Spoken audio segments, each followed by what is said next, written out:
A fraude. O tempo corria celere e Mário de Rezende não encontrava solução. Já havia tentado todos os recursos para cobrir o montante da dívida, mas era inútil. Voltava sempre a estaca zero. Nervoso, passou a mão pelos cabelos castanhos e sedosos que lhe amoldurava o rosto. Qual a melhor solução? Como enfrentar a falência, o descrédito, a vergonha? Todas as suas esperanças caíam por terra. Todo o seu trabalho de tantos anos perdidos. Suspirou fundo. O que fazer? A prudência sugeria apenas um caminho: a concordata e a preocupação de saldar pelo menos parte de seus compromissos, mas ao mesmo tempo a ideia de fuga para o estrangeiro com o dinheiro possível também lhe ocorria e não deixava ainda de passar-lhe pela cabeça atribulada a ideia do suicídio espetacular. Foi aí que Mário descobriu a volúpia de crescer. Ampliar para ele era um constante. Todo lucro era empregado nesse esforço e ele submetia-se, bem como a família, a viver duramente com o mínimo para que sua fábrica continuasse a crescer.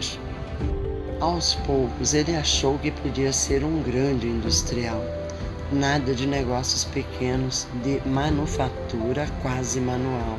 Fora talhado para grandes coisas. Faria de sua fábrica uma grande indústria que exportaria sua mercadoria e ainda abasteceria o mercado interno. Para isso precisava de capital, apesar de seus negócios serem prósperos. Para o que pretendia, precisava de mais. Recorreu a empréstimos, importou grandes máquinas e, em meio ao volume de necessidades, percebeu que gastaria muito mais do que planejara. Resolveu, por isso, associar-se a outros. Afinal, uma empresa como sociedade anônima produz muito mais. E assim Mário abriu cotas, mudou o contrato social da firma e ampliou o capital. Mas a situação do mercado não era boa. As vendas não foram suficientes e os prejuízos os forçaram a recorrer a novos empréstimos e a juros altos. Mas Mário lutava, tinha um ideal, estava fazendo o progresso da nação. A situação era dura, mas com o tempo contava vencer. Até que, naquele dia, verificando o saldo bancário, teve a surpresa de vê-lo reduzido muito pouco. O que acontecera? Surpreendido, contratou em sigilo uma auditoria e descobriu, assustado, que fora roubado.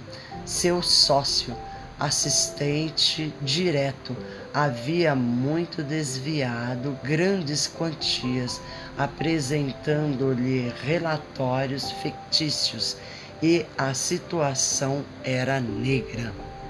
A fraude foi descoberta. A esse tempo, o ladrão pusera-se ao largo e viajara para o exterior.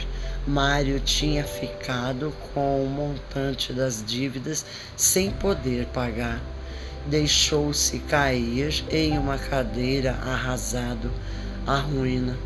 Ah, que saudades de sua modesta oficina, onde o trabalho e a honestidade era uma constante. Estava arruinado e qualquer solução que escolhesse não lhe permitiria mais responsabilizar-se por um negócio. Seu nome estaria sujo e sem permissão para recomeçar. Estava acabado, não tinha mais forças para lutar. Como enfrentar as centenas de funcionários e contar-lhes a verdade? E os fornecedores?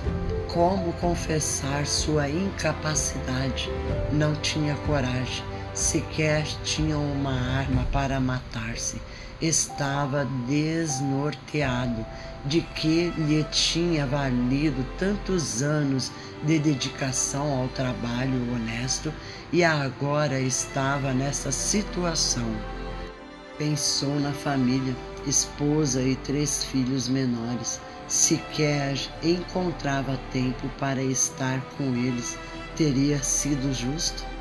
Saiu para andar um pouco. Precisava pensar. Foi a pé e não se deu conta que a noite chegara e ele continuava andando e pensando onde tinha errado, onde teria sido ambicioso, teria sua ânsia de crescer sido a causa de tudo? Estaria errado alguém querer progredir no trabalho honesto?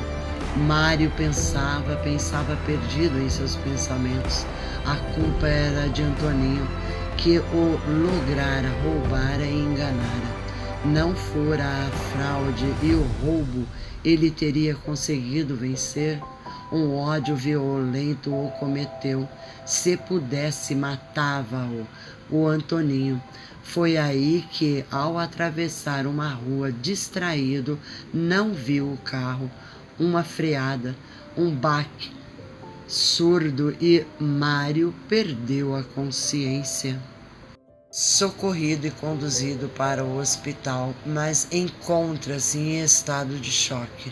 Ferimentos leves, aparentemente, mas ele continua desacordado, desafiando a medicina, enquanto a família ora em seu favor. Mas se o corpo de Mário jaz adormecido, seu espírito está desperto e a custo percebeu o que aconteceu. Estaria morto? Olha seu corpo inerte e apavorado, não sabe o que fazer. Quer voltar a ele, mas ao mesmo tempo sabe que se acordar terá de enfrentar a situação da falência. Não será melhor deixar tudo como está?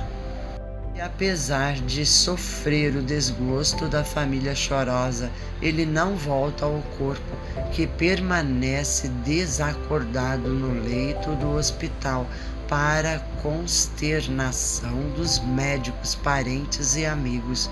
Mário precisava de todas as suas forças de vontade para não tornar ao corpo que o atraía com força.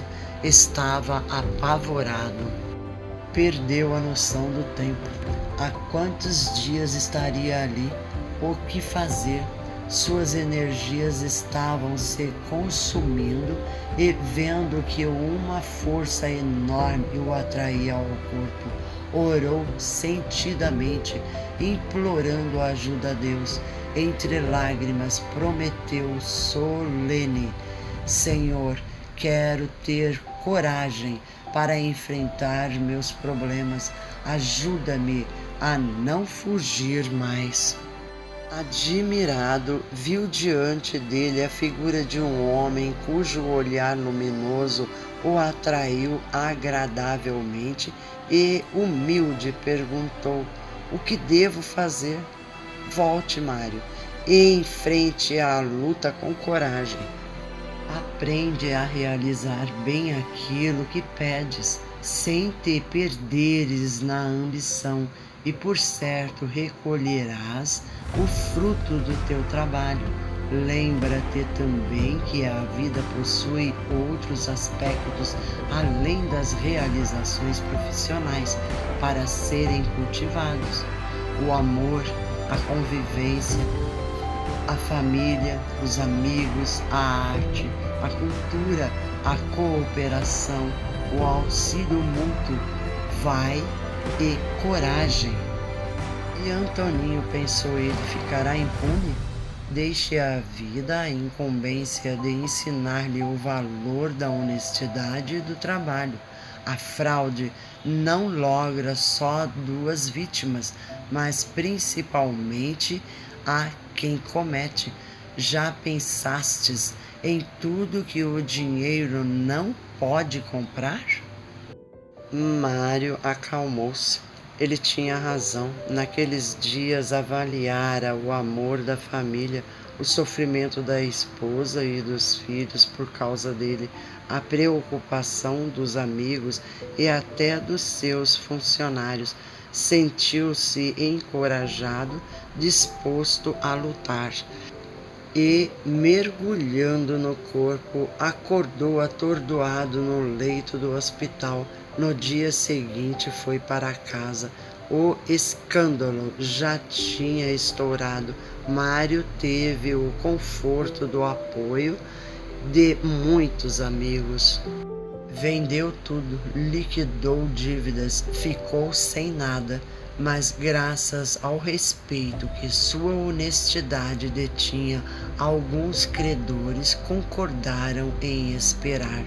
E Mário, tendo conservado seu nome limpo, preparou-se para recomeçar modestamente. Porém, desta vez estava decidido a colocar cada coisa no seu devido lugar.